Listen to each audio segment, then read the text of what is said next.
Alrighty, welcome everybody. Today we'll be going over the SoC simulator scenario. This one's going to be called Hidden Hooks. So let's go ahead and start this up. So it's going to go ahead and start this. It says Hidden Hooks. After years of meticulous development, TryHackMe Studios is on the cusp of releasing its highly anticipated product. That is, before an up-and-coming underground hacker group disrupts their plans. So the scenario objectives: familiarize yourself with the TryHackMe Studios using the documentation. Determine and escalate true positives, write a case report for each alert, investigate how the IIS server was used in the attack, so that's the internet one, so it should be like a web host. Discover how the attacker escalated their privileges on the domain, and see what the attackers leaked. Um, so we're going to go through this. It says 25 minutes. It's going to take longer than that. Just sheer writing out the alerts typically for these takes quite a lot of time. It says plus 400 points. It's ranked as easy. I don't believe I've done this one before, so I'll be trying my best to kind of give opinions as I'm going through this. I may be wrong on this. I probably am going to be wrong on some stuff. Um, the grading itself, that's always a toss up. I mean, the AI is what's grading it, so we just try our best with that. So hopefully, you guys watching can, through this video, take some good, you know, good pieces of advice with things that might help you out, especially for those that don't have access to this room, because this is one of those rooms, the SOC simulator, that's for the enterprise licenses and not just the premium users of TryHackMe. So we're still booting up here. It says all down here. As soon as we do start, so bam, we are agreed by the dashboard. Our scenario timer has started. What we want to do first is go into documentation. What I honestly like to do is I will open up Notepad, and over in Notepad, let me get a new tab over here. All right, boom. I start copying and pasting all the information just to have it. Like, you can just keep clicking on it, but that kind of takes a little bit of time. So if we look, we have 3 employees here. Your lead developer is Michael Ascott. Michelle Smith is the head of marketing. Luke Sullivan is your IT guy. He's IT service delivery. We have 3 devices. We have an AD Service, Workstation 1 and Workstation 2. They're on 172.16.1 subnets. All right. Alert triage. This is very important to pay attention to. Um, like, all this documentation right here is very important in the big scheme of things for scoring well on your SAL1 exam, because it will give you the actual advice as to how you are supposed to be triaging for that simulation, how you're supposed to, like, when to escalate, when not to escalate, things like that. So let's see, it says check out your alert triage book. Okay, understand how to classify an escalate alert, review case report guide and best practice examples, familiarize yourself with the SOC notes, company assets, and employees. And note, the provide information is beneficial for earning the highest score. Cool. So it looks like in our initial alert review, so let me go ahead and copy this. Boom. You want to access a SOC dashboard, assign the alert to yourself, understand the alert logic, review alert details. So look at the indicators, compromise, provide an alert like IPs and domains. Then we want to investigate in the SIEM. So we open up the SIEM, query relay logs, use the analyst VM, and correlate and validate. All right, so none of this seems too crazy. I'm going to go ahead and start up the SIEM and the analyst VM because these take a little bit to start up, because it's going to set up its own instance of Splunk, and this itself is its own VM for the analyst VM. And then resolution and closure, decide on the alert classification, write case report, decide the alert requires escalation, and submit and close alerts. Cool, all that seems fairly vanilla. For the false positives, boom, so here we go. I'm grabbing this information for alert classification. So we have true positives, so classification for unauthorized access information, threats like malware, adware, phishing, brute force, account breach, or an action that violates a company's security policies. True positives are often candidate for further remediation steps like host isolation, password rotations, or malware cleanup. All right. Next is false positive, so classification for activities which were determined to be legitimate, meaning they did not have malicious intent, they can't harm the organization, or they don't violate the security policies. All right. So false positives are often candidates to review to improve the detection rule or fix a misconfiguration in the network. So it might just be, a system administrator is running a particular script and it is Maybe in the script it uses a command that's simply associated with malicious activity, but you know that the person who's launching it, it was in their line of duty, so that ends up being a false positive rather than true positive. All right, so classification examples. So this is super important to know how to do this for these SOC simulators. So for example, it's saying the rule Windows account brute force. So the true positive is a threat actor indeed attempted to brute force, even if it was unsuccessful. It still was true positive because they are attempting the brute force.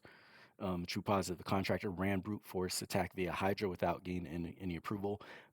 Even though it's a contractor, even though you guys were working with them because he did not get proper approval of that, it can be classified as a true positive. A false positive, IT misconfigured their script and now fails to log in every minute. Or a false positive, the password was expired, but the user tried to log in with the old credentials 6 times, probably locked themselves out.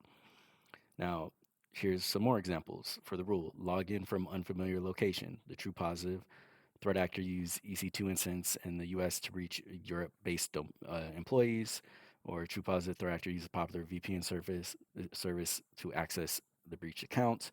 And false positives are US-based employee access their email from their phone during a vacation in Asia, or a salesperson using improved VPN to log in and trigger their alert. All right, so we need to know what classifies as true positive, what classifies as false positive. They've given some good examples here. If while you're going through these, and if you're kind of iffy on it, go back into this tab, or if you copy and pasted it, and just go through the alerts, or go through these examples and say, hey, this one actually, even though it did happen, it's more false positive because it was expected type of deal. Next, alert escalation. This is, again, really important. I'm saying that because of the amount of points that it's actually worth for your SAL1.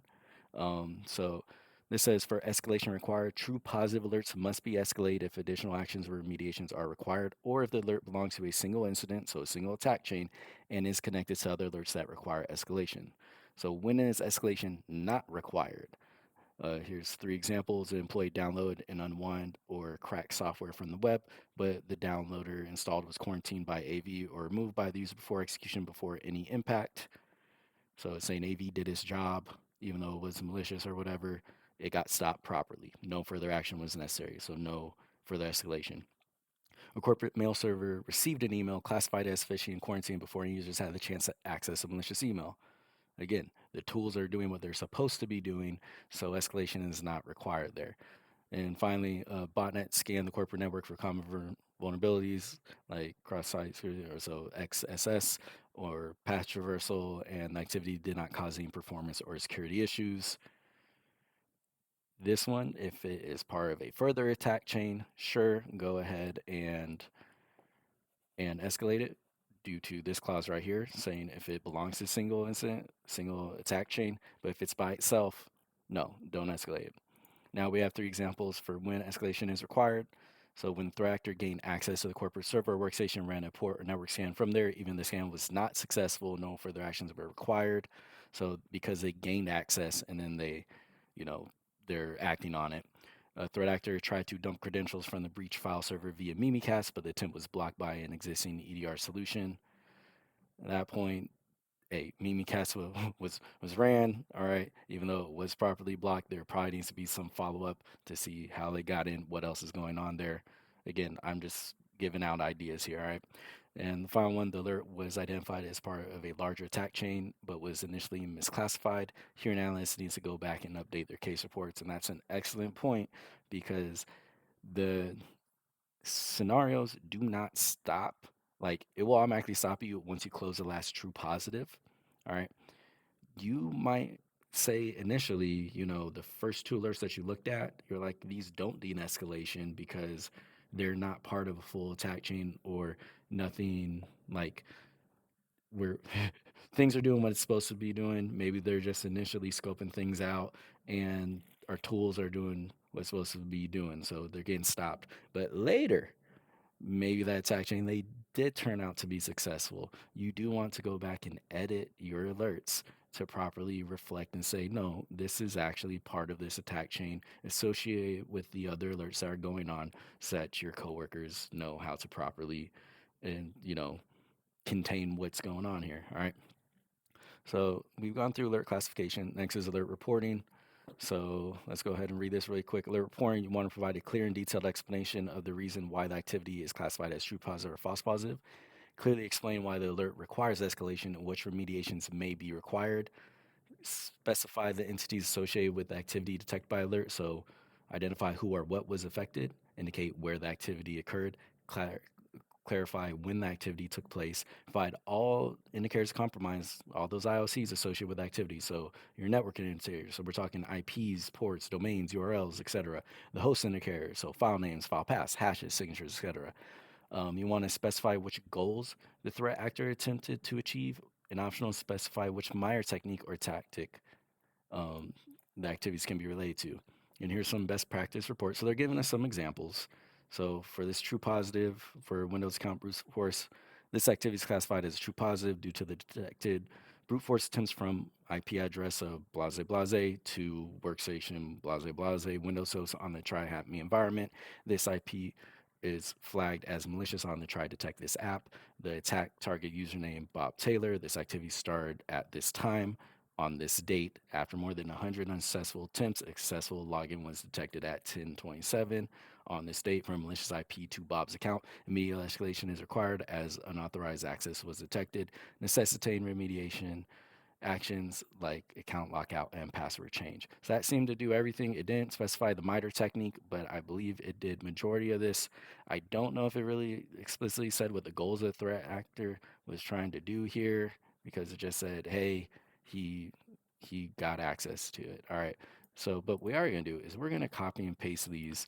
When I did my SAL1, I did not have a template like this. I had a much more generic template of who, what, where, when, why, how, and it carries a compromise, associate alerts, things like that. I scored all right. I would say, I passed very well.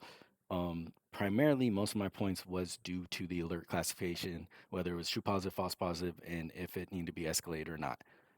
I aced that stuff. The actual report writing of it, I just did okay. I think I got 50 some out of 100 on one of them, like 70 out of 100 on another one. So I still don't have the keys to crack to say how to do a best write up, but know a lot of points. It's a lot relatively. So on your SAL1, it's 100 points for the write up on each one of your simulations. So your true positive and escalations actually count more, but this is like the meat and potatoes of really what you're doing here is we're closing alerts and we're writing case reports. So for this one, I'm going to copy and paste these and just kind of use these as templates, but I am going to add the MITRE technique and I'm going to put a place for the associated alerts. All right, so our technique is blank. The associated alerts are X, Y, and Z. So I'm just typing that in Notepad to have a template. They have one for false positive. You, I'm not saying don't spend a lot of time on your false positive stuff. Just focus on the true positives at first. Your false positives really don't, at least for the SoC simulator stuff, they don't count for nearly as much points as your true positives.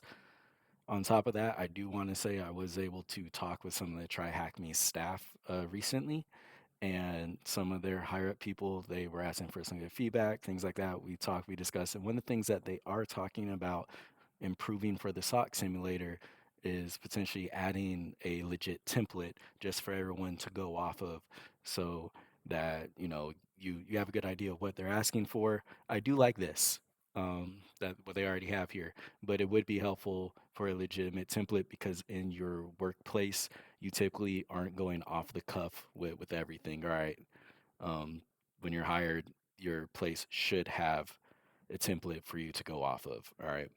Yeah, you shouldn't be setting up your own scene being a junior analyst or whatever. So, with that being said, we're going to the alert queue. We already have 10 alerts, starting with 3001, going up to 3010. So we have brute force for low, potential web shell access, PowerShell execution, executable launch, network file download, reverse shell, PowerShell execution, network file download, network suspicious activity, and Mimikatz. So definitely there are some true positives probably here going on.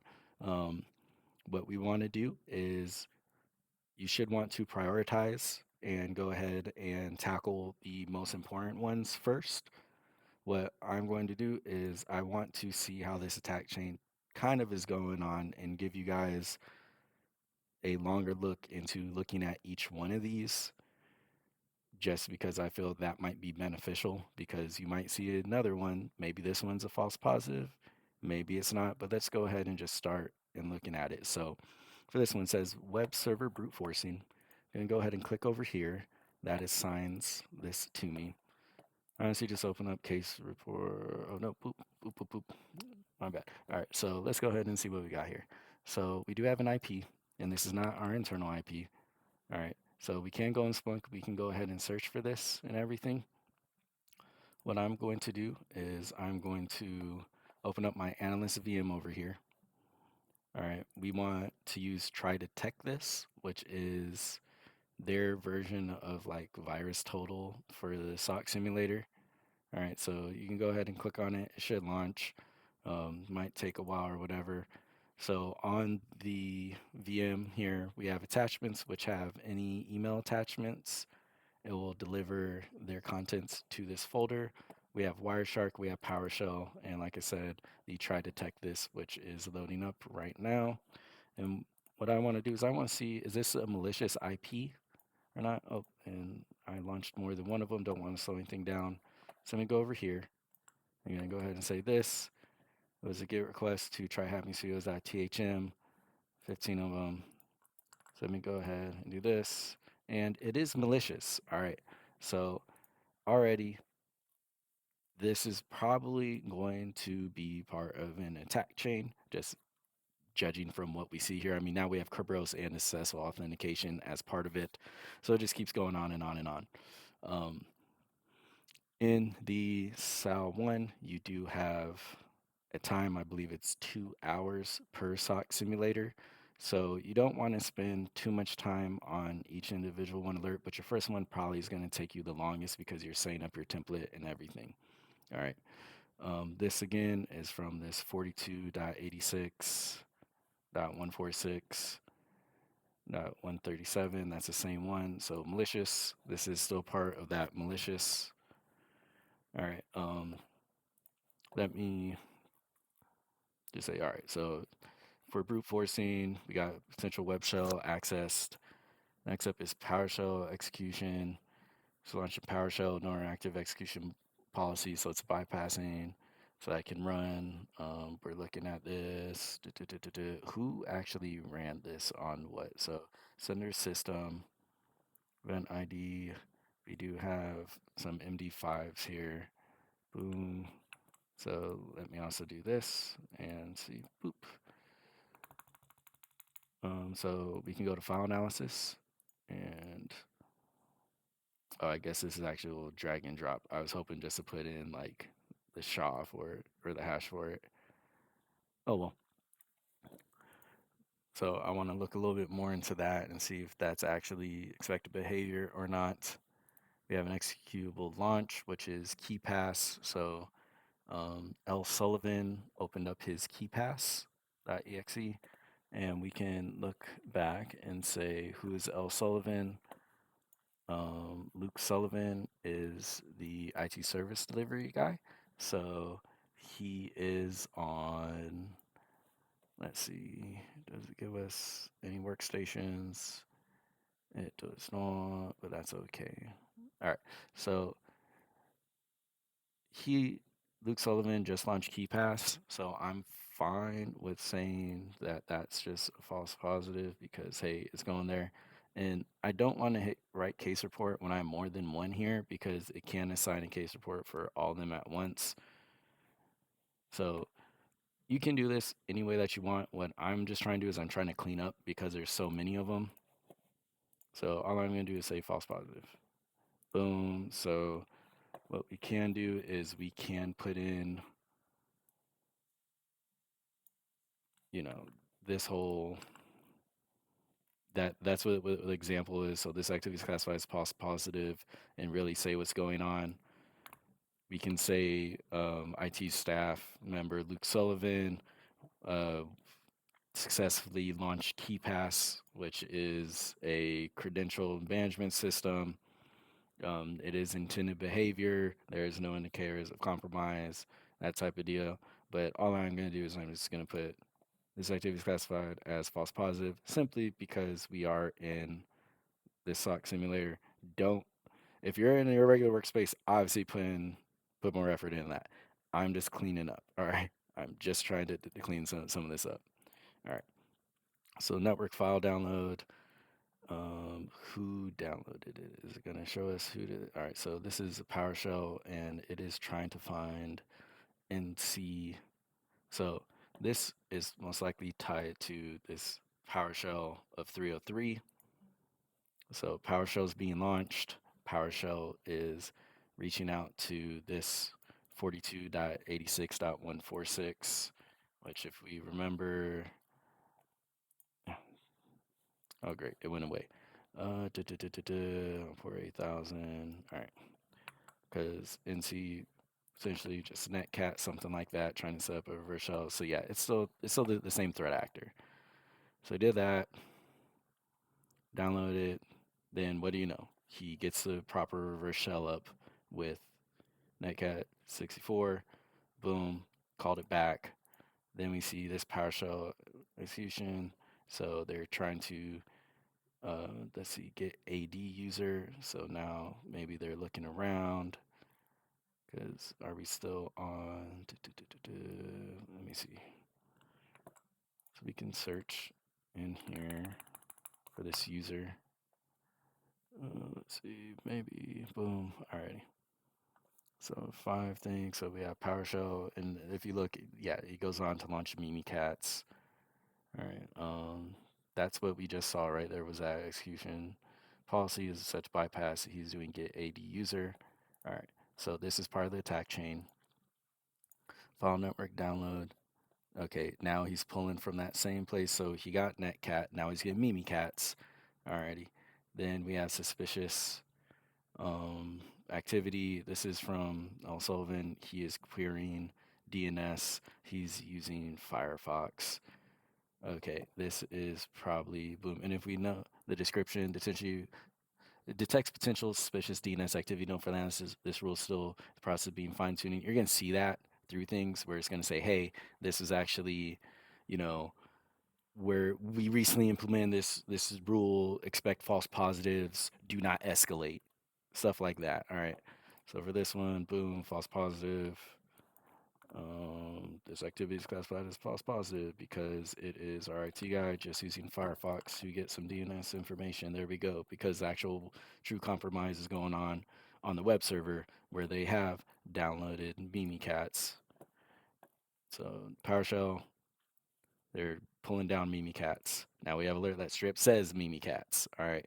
Then we have Kerberos. So detect. So this is saying detection authentication taking place via Kerberos. So that can indicate pass the hash attack, which they did. And again, it's this malicious guy and successful authentication. So that we have 1, 2, 3, 4, 5, 6, 7, 8. We got 12, no, 10. We have 10 alerts right here. They're all part of the same attack chain. All right. Um, I mean, we can very straight up put them all there and say, hey, escalate this. Obviously, we need to block any activity from that malicious IP. But what we are going to do, all right, so I'm writing down all these alert IDs really quick. So hang on.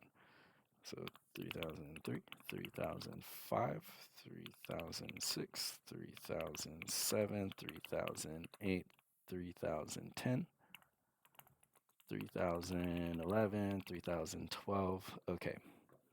So now that we have that, all right. Let's start at the very bottom. All right. Let's go back over here. Now, you we can get more information about what's going on through um through Splunk. So if we wanted to, like we can put in we got some events going on. Hang on. So if you remember the example where it was saying, hey, after more than 100 unsuccessful attempts, you're not going to get anything that's going to say they did 100 here in this portal. That's going to be in Splunk. Okay, Splunk's going to show us that, where we're going to say, okay, how many unsuccessful logons did he have? All that type of stuff. So you need to be comfortable searching in Splunk. There are um, rooms dedicated to that, especially on the paths that they recommended. So the Security 101 and the one following that, to get you comfortable being in a seam and actually navigating through. Uh, for the sake of this, I'm going to try my best to just get through it. So, I mean, it's already been 25 minutes. We at least know what the attack chain looks like. Now we're just going to be writing essentially. So this is a true positive. We will be escalating because it's part of an attack chain. So what we want to do is we're going to copy and paste that. So this activity is classified as true positive due to the brute force attempts from the malicious IP of boop, this 42 to the, let's see, our IIS server is most likely this guy, because you can run IIS on an AD server. Boom. Um, let's see, Windows server on the TryHackMe environment. This IP is flagged as malicious on try to check this app. The attack targeted the username. Let's see. Which one did they attempt to go into? All right. So you have that. Remember, this was at the beginning. And if we're looking, this was at 23:09, so 11:09 p.m. These are all at 10:09. I guess that's all right. We're going to say it's on the admin. All right. And if we look, they got 404, 404, 404, 404 as he's going through. So a lot of this 404, 404, 404. They're trying to 404, 404, 404. So we're looking at the um the status, and then if we look over in shell, that actually returned with a 200. So that was successful right there. So username admin. This activity started at so that is, please just let me grab this. Just let me grab it. Alrighty. We're just gonna see if we can grab this timestamp. Copy link. I don't want the whole link. Paste as plain text. Oh Jesus. Alright. Alright, that's not what I wanted. Oh well. Let me. Alright, so 23:09:48.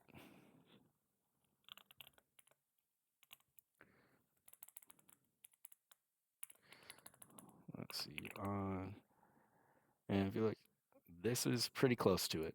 So this timestamp up here is just about 10 seconds after. Let's see, after.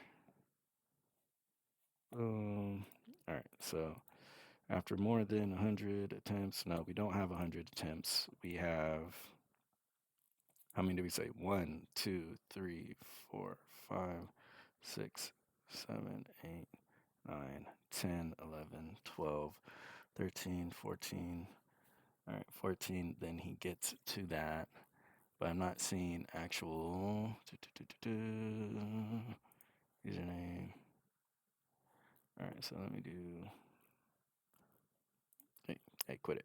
Quit it. All right, let me get all my stuff from Splunk.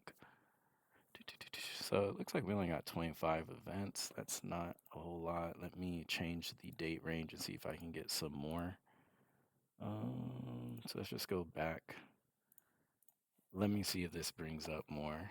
Okay, no, we're just going off 25. So there's not a lot of entries in here. In the, I'll just say like in the South, you're probably gonna see a lot more. All right, so we have the TryHackMe, we have Sullivan, we got this. All right, Event ID. I didn't even see him attempt a whole bunch other than the 404s. All right, whatever. All right, I'm not gonna take a lot of this. So, boom. So we do want to say immediate escalation is required as authorized. Okay, so boom, as required, as this is the initial step of a successful attack chain. See, account lockout, password change. Sure, we'll put account lockout, password change, and blocking the malicious IP on the firewall. All right. So for MITRE technique, what we do want to do is we take the alert rule, and let's see, can I get this up? You guys see my background. Uh-oh. All right. Anyway, we can do MITRE technique, web server brute forcing.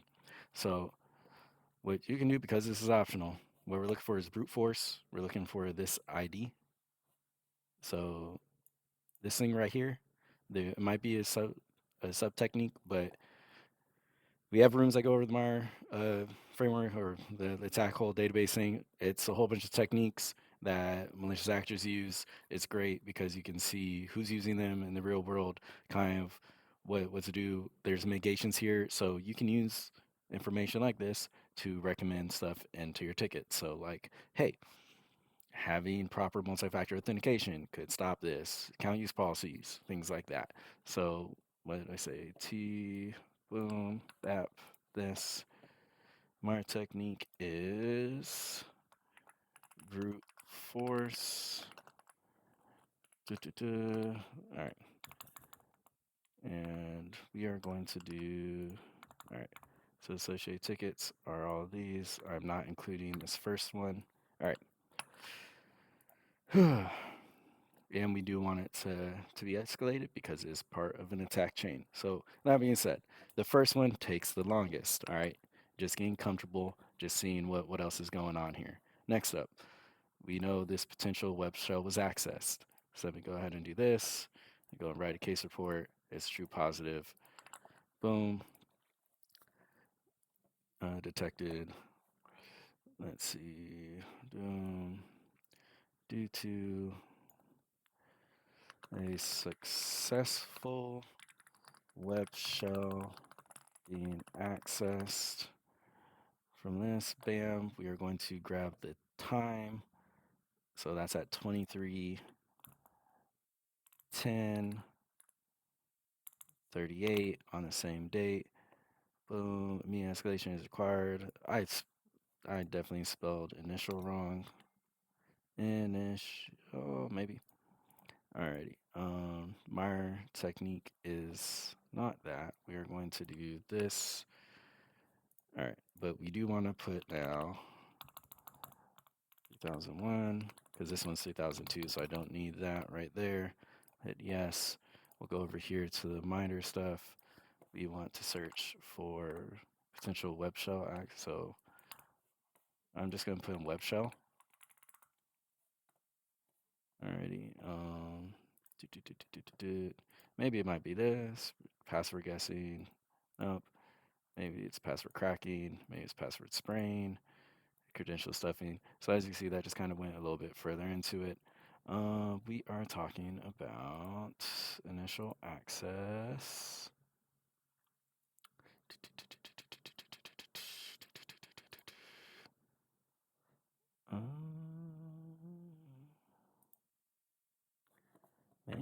Let's see. So, yeah, oh, I would love to actually be able to spell correctly. That would be lovely right now. How about web shell? Okay, so here's one. So server software component web shell adversaries may backdoor web servers with web shells to establish persistence to access the system. So that's kind of what they were doing right there. So we can grab this attack technique of that, and it says server software component. So what we're going to do is we're going to do copy and paste into here. Bam. We are going to say server software component web shell. Replace that. I spelled brute force wrong. Okay, cool. So what actually happened here? So the attack target, the username admin. So we are going to put a little bit more information saying the attack successfully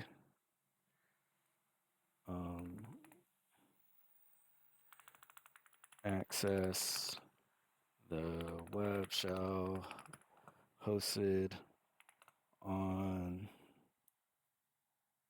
boom. And when we look at this, so we got the time, we got all that. You can go right back here to mitigations. So disable or remove the feature program user account management. So consider disabling the functions if you don't need it, all right, and having proper privileges of user accounts. For this one, it's not really gonna matter because they're going after the admin one, but hey, alrighty. Being escalation, stack chain, bam, bam, bam, blocking malicious IP, firewall. Can consider removing access removing access to the web shell if not needed. Okay. It just depends. Each one of these is different. I know I'm not gonna get this 100% right. I'm not going for that. All I'm trying to do is show you guys how to move through this. All right, so PowerShell execution. So again, I'm not going into Splunk and seeing too much. I feel like we already seen this. If you have time, especially like as you're going through, because you have those 2 hours to do it. If you get majority of your stuff done in like 90 minutes before hitting submit on the last true positive, because we already went and we said, okay, we know all these are part of the same attack chain. All these are going to be true positive. At then when I hit and I submit the case report for 3012, then it's going to close me out of this. So I would do 3011, spend 20 minutes, if you still have 30 minutes left, spend 20 minutes going through, adding on to your case reports, making them a little bit more fleshed out and everything. That's not my goal here. I'm really just trying to expose you guys to what's going on here and trying to get you guys on the same step so you guys aren't kind of lost in the sauce when you do take your SAL1 and whatnot. All right. So for this one, true positive because PowerShell was detected. All right,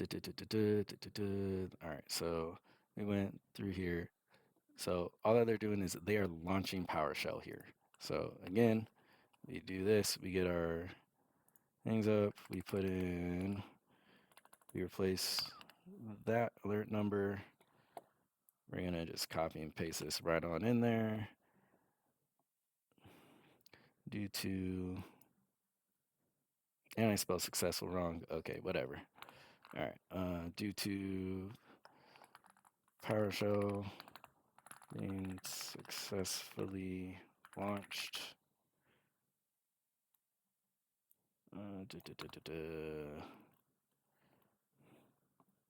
So we want the time, this one, and we're also going to put the PID in here. So successfully, so the attacker successfully launched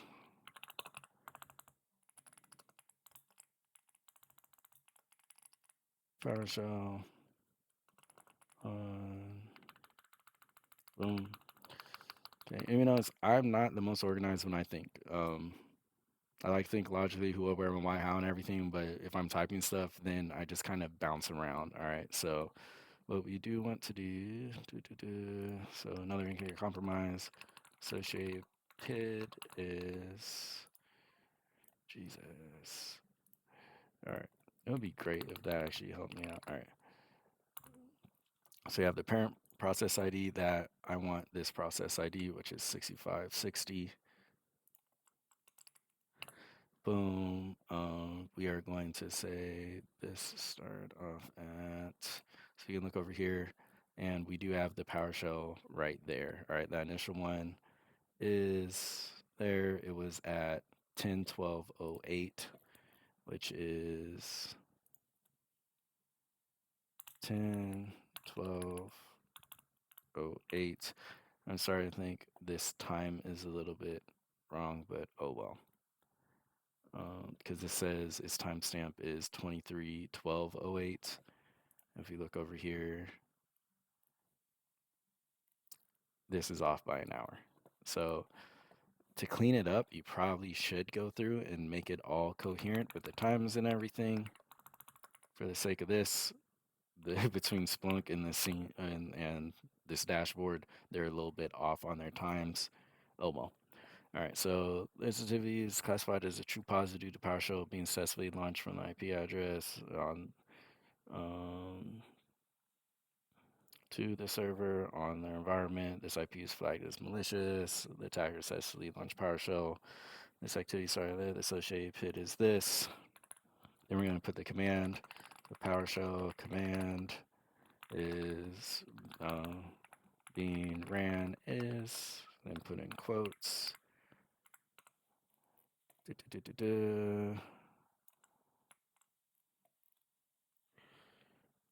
All right, so for this one, I put that a little bit wrong. So the command being ran is PowerShell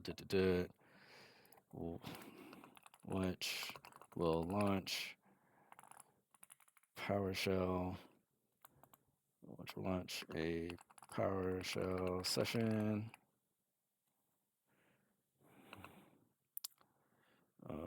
Modifying the execution policy to allow it to be ran. Immediate escalation is required. Yes, necessitating remediation, account lockout, blah, blah, blah, okay, Myron technique. So at this point, they're executing PowerShell. So you can see if there's something like this. So PowerShell execution. Okay, so hey, here we go. It is a sub technique of this one. So we're going to grab this ID again. Like I said, this is always a useful tool. It really, really is. Bam. And it does help out in the real world. Okay, it very much does. So you're not just guessing what things can happen. But again, if you are at the low level, just being hired into it, don't worry. You'll get onboarded. You'll get all the tools, tricks of the trades and everything. All right. So you're going to be all right. Okay. I think this one is going to be okay for what it is. Again, I'm not shooting for a bajillion million points here. Just trying to get through it. All right. So next up is this right here. Boom. Again, they are now starting to run netcat, or they're downloading netcat to get it. So true positive. Yes, we want to escalate this activity due to PowerShell being due to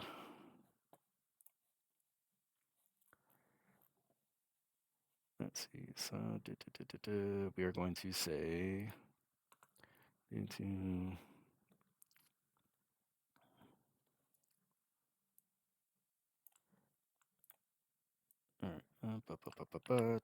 so now it really is just plug and play. We have our format here. We're just going through and downloaded from this. So boom.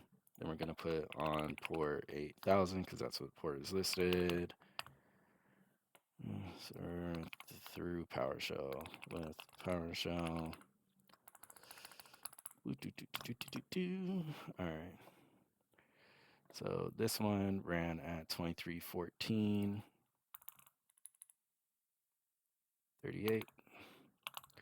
Associated PID is going to be 6560, so we're still in that.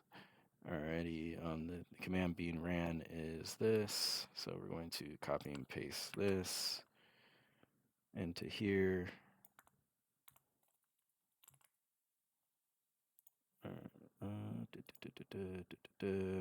Sure. Oh, whoops. Delete that. All right. So again, just going with our format that we have here, which downloads So where we downloaded here, nc64.exe from this.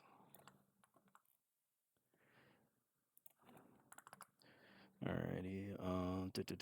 Me escalation is acquired. It's no longer the initial step. I probably should have been changing this, but oh well.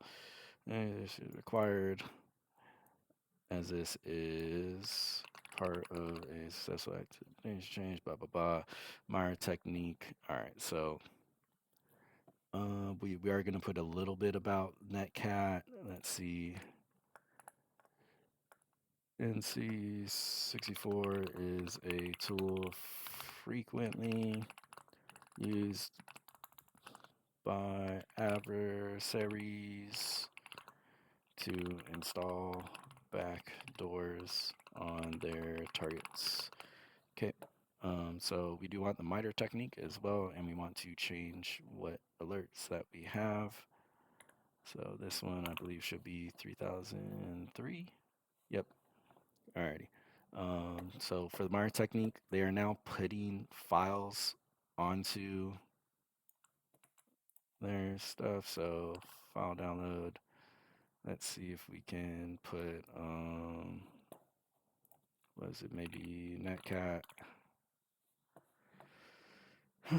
connection discovery. It's, I forgot what it's called. It's when the adversaries start putting their tool set on there.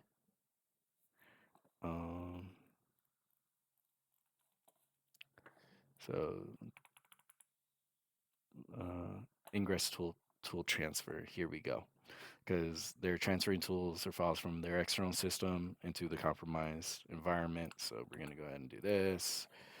We're going to go ahead and say that it's boop, boop, boop, boop, boop, boop, boop. Alrighty. I'll transfer. And then I want this ID. Boom. Alright. Cool. All right, and now we're going to copy this because guess what the next one is? They're now going to use. they got the reverse show up and running. All right, so yeah, it takes time. All right, I'm not gonna lie. These take a lot of time just to write through here, and it does feel a little bit like work because 20 minutes ago, I could already tell you exactly what's going on here.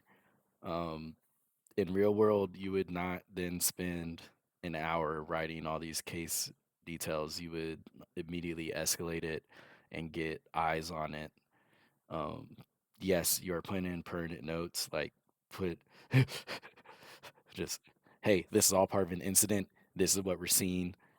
Bada bing, bada bam type of deal. So it's it's whatever. All right. I guess that's just the way I'll put it. All right, so we have a new PID 8492. All right, so let's just start 8492. All right, so this activity is classified as true positive due to a reverse shell being successfully set up through your NC from the IP address on port 444. And we're getting that from right here. So it's the same exact email address. So now he's opened up the command.exe, all right? PowerShell. Okay, this IP is successfully launched PowerShell. Boom. All right, I'm taking out this sentence because it's kind of redundant at this point. This activity started at 2316. So we're still on the same day, that's good. 38. They really like that 38 timestamp, by the way, on this. So shape hit is this. The command being ran is this.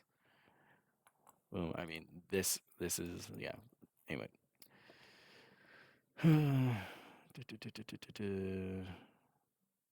I'm gonna do that,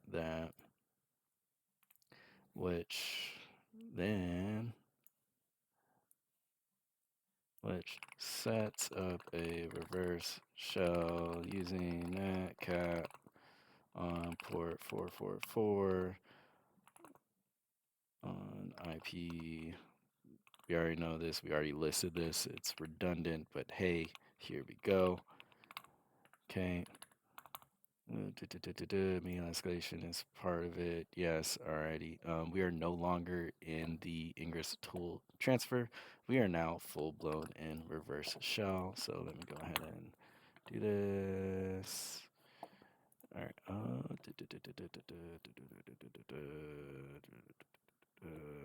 Let's see. Initial access execution. We got here PowerShell. Okay, yeah, we already did that. We already did that. We already did that. We already did that. If you notice, these go along with the attack chain. So that whole framework, it has all the steps here. So resource, initial access, execution, persistence, privilege, isolation, defense evasion, credential access, discovery, lateral movement, collection, command and control, exfiltration, and impact. All these are part of your normal attack chains. All right, and the good people at MITRE have actually probably set this up. So let me go and maybe I'll search netcat. Let's see. Okay, so what it's given us is giving us different ATPs, so different groups that are using it. So this is saying, hey, these people with Velvet Ant, they use that. All right, so they'll use reverse shells in it. But we're not really looking for that here. We're not looking for the groups. We're trying to find the attack techniques. So I'm sure it is here properly. If I can actually use my brain for a moment. And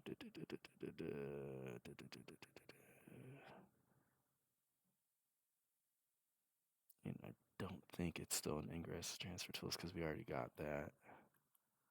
Drop dead. No, remote access tools.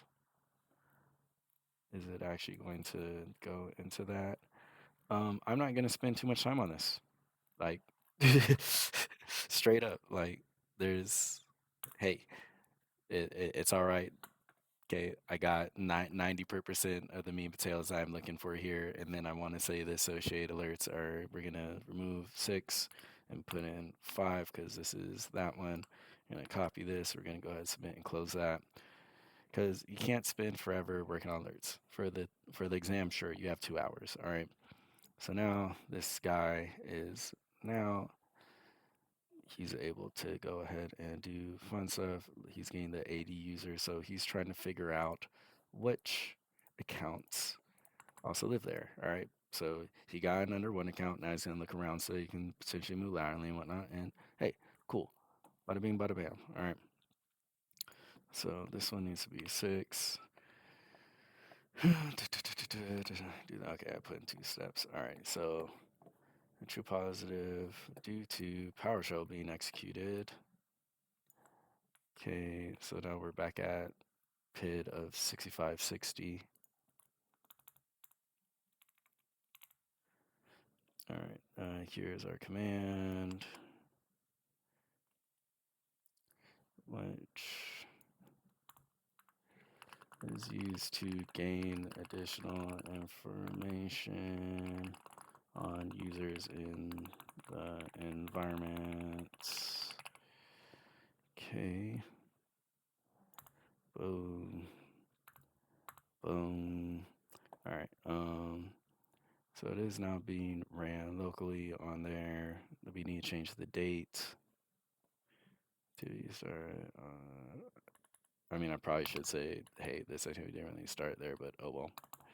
We're still on the same date. Associate PID. All right, so boom, boom, boom, due to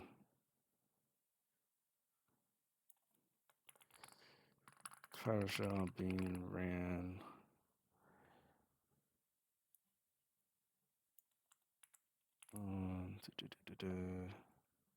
Just gonna put PowerShell command. IP is this. If you have more time, yes, look through Splunk, see what else additionally is going on. Like I said, this one is not really, there's not a lot going on here. I'm just going to put that out there because it doesn't have that many um, event logs in it. but in an actual scene, there's gonna be thousands. Okay, and the other examples I have seen, it does get up there as well. So you need to kind of know what's going on with it. All right. So, bam, we can put in more information here, which it would like the better IOCs. So the more information you can give, the better. For me, I'm just trying to get through this saying, hey, yep, we saw this part, we saw this part. 'Cause he's reaching out. Hey, he got it. He set up his reverse shell. He's now searching in there, and looks like we got three more main things there. We're almost done. I mean, it's still going to take me a while to type through this, but I want to give you guys an accurate assessment of, hey, if you do put in this effort of it, here's what the grading is going to look like on the other side of it, okay? So this activity is classified due to PowerShell command being ran on the server, bam, bam, bam. Maliciously from the threat actor.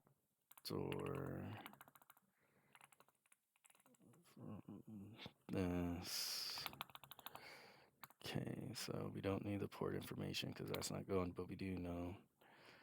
Bam. Alrighty, this seems to be somewhat alright. Boom. Next up, so we have 4 left. Alright, now he's gonna go ahead and grab Mimikatz. Alright, so again, we're writing the case report, doing this, we're saying this, we're going here. Due to PowerShell being invoked to download Mimikatz. So you grab this. Boom. Yes, the formatting can be better. I know. The PID's still that. Alrighty. You can put information about the parent process if you want. That's fine. Due to PowerShell being ran to pull down an exe of Mimikatz on port 8000. So please, when you guys do this, put more effort into it. Please do. I'm not going through the motions. I'm just trying to get through this. I understand it is a video. This is not a test for me. It's not anything like that. I'm just trying to say, hey, we're gonna go through all these. We're gonna complete it and so forth. All right. I don't want it to be a crappy video where you guys are like, okay, we're not getting anything out of this. So hopefully you guys are playing it a little bit faster, or even you can, skip to the end where we're going to go over the grading portion of it. All right, so this needs to be 3007. All right, so did this, bam, bam, bam, which is used to pull down the mimikatz.exe file. Like, you can go ahead and then put we are doing whatever one it was from two alerts ago or whatever, where we're saying the minor attack technique is ingress of tools, because that is what's going on here. Is now they are pulling down Mimikatz from their server where they're attacking us. Okay. You can then put, a little bit more information about what Mimikatz is used for. That's always a thing you can do. So like,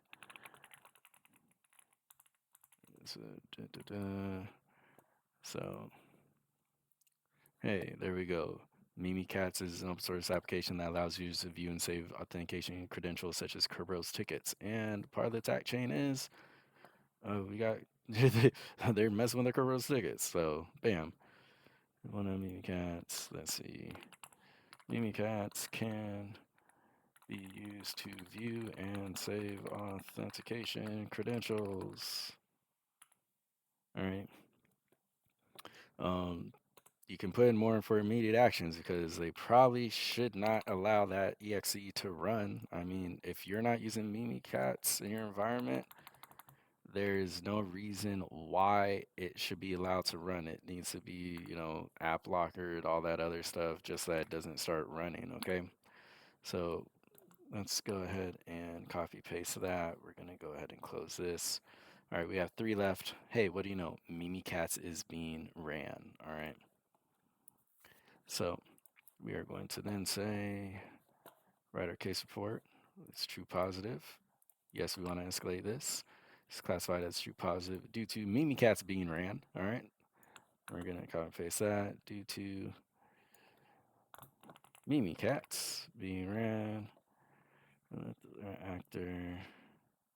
Boom. So bam, this activity is at 23, 20, 23. Oh, dang. Okay, hang on. So that 23, 20, 23 on this associate PID. We are still at 65, 60. All right. The command being ran is this one. All right. Let me go ahead and delete that, put that in, which instructs Mimikatz to. All right. So what we can do, if you don't know what that does, Google. Alrighty. So what does? Okay. So there, all I did, I said, what does mimikatz.exe LSA dump LSA inject ID? So LSA dump extracts the hashes from memory by asking the LSA server. Inject when run on the workstation will dump the password hashes. So we are going to say that, which instructs mimikatz to extract hashes from memory and dump the LM and NT password hashes. Okay. The escalation is required. Again, we can put in the proper MITRE techniques. I'm not going to sound like a broken record at this. All right, just getting through it. All right, we do want to change that. So this is 3010. So the last one was 3008. Okay, let me go ahead and do this. Boom. Next up, Kerberos. Okay, Kerberos went and authenticated to this remote host. Don't do that. All right, that's not what we want. All right. So let me go ahead and write a case report, true positive. Now, I don't know if we could have just have selected all of them and then wrote a comprehensive, then this happened, then this happened, then this happened, then this happened, then this happened, then this happened. Usually when I'm doing these, there's not such a big chunk of true positives. Yes, there's a good amount of true positives, but there's a lot more false positives in the middle of it. So this case, it was like, oh, here's like a little bit of false positives. But look at this giant attack chain over here, which is, it's more fun to do that. It's more fun to see attack chains and be like, oh, look, they got in. Okay, what are they doing now? Oh, they're putting up netcat. Oh, they setting up the reverse shell. Oh, they got in. Now look at them go. Okay, now they're using Mimikatz. So there they get it. They grab they use it properly. They got Kerberos. Okay, look, like it's fully compromised. That's more fun to look at, honestly. I think we can all get excited about that a little bit because hey, that's some cool shit going on right there. But I don't know if in the system if it's better to just write one giant one because I feel like you in a real SOC you have your alerts and then you can associate to an incident and the incident has all the alerts so then people aren't going all big crazy like going, okay, here's notes for this one and not being able to see it. No, all these are related. We're just gonna put notes for the incident. All right. So the pass hash attack due to a successful pass the hash attack being ran. I mean, yeah. Onto HM services. I might have been putting the wrong stuff here. Oh well.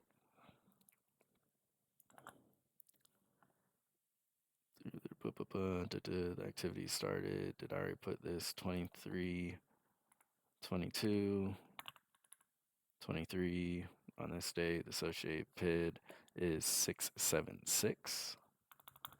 So we're just giving a little bit of warning to carry compromised. There is no command. Alrighty. Boom. This action indicates a successful Kerberos authentication TCG was granted. Successful. I really need proper spell check. Authentication. Okay. Grand. Immediate escalation is required. I mean, now they need to do more than this. All right, they need to ixnay on the ixnay. Um, you know, all activities going on here, but you know, if if you block the malicious IP, then they could have been doing stuff from it. Now you still need them to clean up the actual compromised hosts. You also want to limit things, okay? So like isolating this. So like, let me just remove this. Uh, and isolating the server is advised. So shade alerts. All right, we already got all this. I'm not putting a lot into this. I think you guys already know what the basics of these are. You can go and look more about this over in Splunk, okay? You're more than welcome to do that. You know, we have a computer here that we can go off of. We have a process ID as well, okay? So there's good stuff here. And we have keyword audit success. So it was a successful one, all right? So all those are good indicators to keep on going through this and fleshing out a good report, all right? Or putting up good notes here. All right, so this should be the last one. We classified as a true positive because this remote host. So now we have a workstation name for it. There, boom. On workstation. Boom. Due to a successful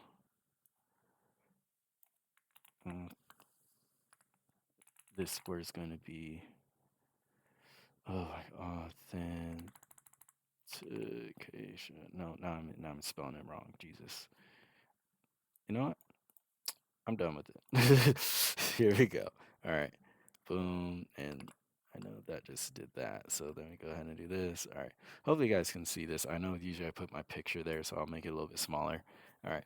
Due to successful authentication, login being ran on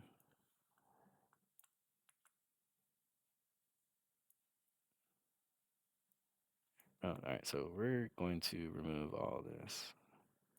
Ran from the threat actor. This IP is flagged as malicious. Yep. Okay. This activity is earned at 38. So you move kind of quick, and we're back to that 38 number. So if you see a whole bunch of timestamps like that, it could just be to the cadence of how things are syncing up. It shouldn't be, but it could. Like if I see something with that many of them, I'll be like, okay, what's going on here? All right. All right. So the PID is this. The event ID is 4624. This action indicates a successful login from the malicious actor. You can put threat actor, whatever it may be. Either way, they successfully got in. Immediate isolation, account lockout, password change, blocking, isolating the server.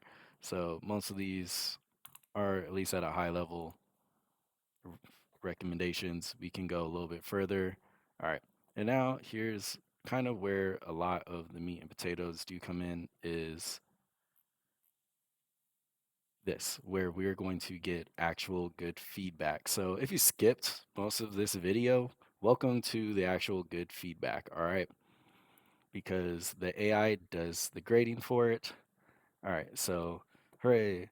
I passed the scenario by identifying all the true positive alerts accurately. However, both your MT NTTR, and dwell time were longer than your last 5 runs, particularly with a longer resolution time for enumeration alerts. Your true positive rate was 83.33, which is improvement over, okay, whatever. Did we get any? No, so, all right. Don't worry about your NTTR, things like that. That is part of the SOC simulator that is targeted towards enterprise and teams. So if you have a team of people using this, you have a whole bunch of analysts, and you want to get more efficient at things, this is a great training tool, okay? Um, you can practice, see who scores higher, see who does good stuff like that. So overall or for our true positives, overall analysis, your reports demonstrate a detailed understanding of the instance and provide a comprehensive response to alerts. However, there's room for improvement, ensuring each report consistently covers all the necessary elements clearly. While most reports identified who, what, where adequately, be sure to consistently articulate why or the context of the threat, which aids in understanding the broader implications and potential risks. Ensure that each element is caused to stand out in future reports, as this clarity adds in quicker decision making and actions. Those are all true. Okay. When I did take my SAL1, my template was quite different. Like I explained earlier, who, what, where, when, why, how, indicators, associated alerts, and I'm forgetting something else. But the why and the how of spending time to say, okay, a threat actor is running Mimikatz because they want this, and then also saying, because we are this type of business, so maybe they want to disrupt our web server or something like that. All right. And if you click on view analysis, it'll go ahead and do all this. So it turns out web server, brute front, incorrect classification. So we did true positive. We got 10 points. We did 10 points here for alert escalation. Um, this says we did not get any points for the actual write up here though. So it says incorrect classification. It's saying I put it as a true positive, and then it will say what is actually going on.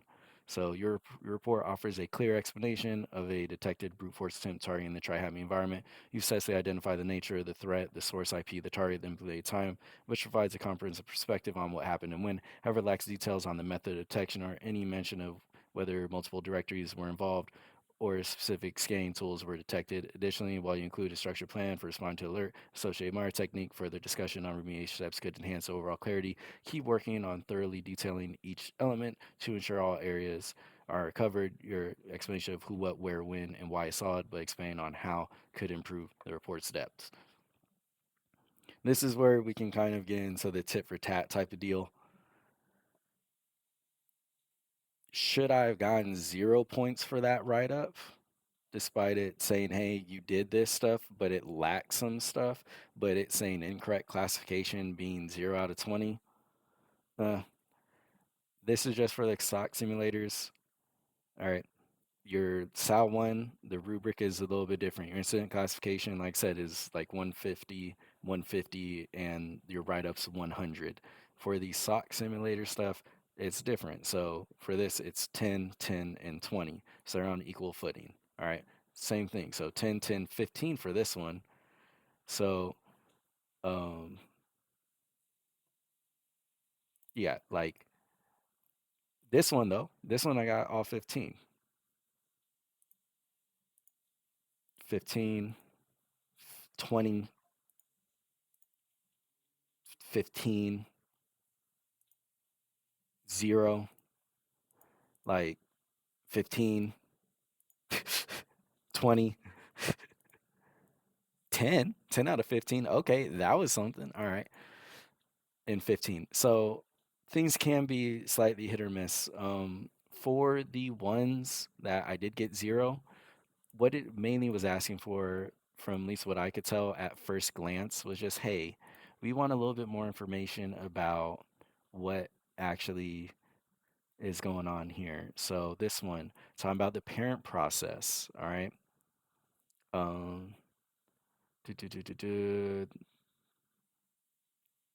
Yeah, so it's really just saying, hey, the missing detail was it should have been It should mention if this activity was executed specifically from an IS server or from the parent process of this. All right.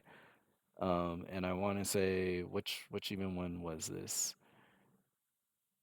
It might have been because of my first sentence and how I was just copying and pasting that. All right. So hopefully that level of detail helped out. Like it wasn't an immense amount. I feel like the template that I use honestly was a little bit more ridiculous. All right, and then but false positives, look, 10 points right there, 10 points. It just wants you to do that.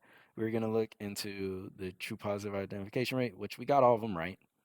The false positives, we got all those rights, and then it'll give a whole thing. You closed 12 alerts, took about 4 minutes each time. The dwell time was 43 minutes. Sweet. We got through it. Thank you all for watching. Hopefully, this helped out. I know it's not perfect. I'm not perfect by any means. And a lot of it is just that meat and potatoes of you're typing up the case report, you're going through it, you're getting the relevant actions. That is what the SAL1, really, that exam is the main potatoes I think of for is to say, hey, you're getting somebody who can adequately work in a SOC environment and not lose their heads. All right. You're going to see a lot of noise in a SOC environment. Being able to not get, you know, get your emotional state proper and right when dealing with all that. Hopefully, this helped. Don't stress out. If you have access to the enterprise stuff, cool. Let me know how you did if you went and did this one. If you don't have it, thank you so much for watching along. Hopefully, you got a better understanding of some of the situations that can come about. I still have a lot more to go through. This week, I'm going to put out at least one more, as it seems most people like to see this.